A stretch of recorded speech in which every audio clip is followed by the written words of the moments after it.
The night air was cold, thick with the scent of pine and impending violence. I stood perfectly still in the heart of the overgrown forest behind Nevermore Academy. My expression was, as always, utterly devoid of warmth, fixed solely on the boy standing before me, Tyler Galpin. Did you really think I wouldn't piece it together? My voice was a low, cutting whisper that sliced through the silence. Tyler's shoulders were hunched. He looked distraught, trying to sell his final performance. Wednesday. I don't know what you're talking about, he mumbled, but the tremor in his voice was a telltale sign of a lie.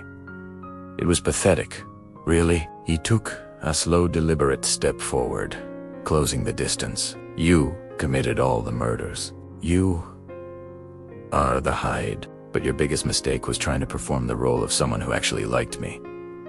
In a heartbeat, the mask of vulnerability shattered. Tyler's face twisted into a cold, menacing sneer.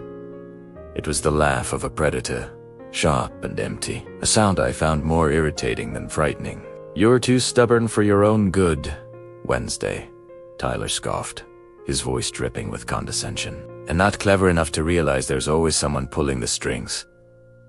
He began to convulse violently. The sickening sounds of bones cracking and reforming echoed around us. It was a grotesque symphony of transformation. His clothes ripped away as his form expanded, contorting into something monstrous. In seconds, Tyler Galpin was gone, replaced by the towering, bloodthirsty Hyde. I, who never flinched, didn't flinch. No, instead, I met its feral gaze with my own. But a Hyde needs a master to command it, I stated, a dangerous intelligence shining in my eyes. So, I suggest you summon your master now. I was not asking, and then the moment arrived. The inevitable, yet still satisfying, twist. A crunch of leaves announced an intruder. A bright flashlight beam cut through the darkness, illuminating the terrifying scene. The monster, the forest. Me stepping into the clearing was, Miss Thornhill, the sweet, nature-loving botany teacher of Nevermore. A wolf in sheep's clothing, or in Tiske's, a manipulator in a cardigan. The manufactured warmth was gone from her face. It was replaced by a look of ice-cold malice, an expression she had clearly been perfecting for some time. You always find the truth too quickly.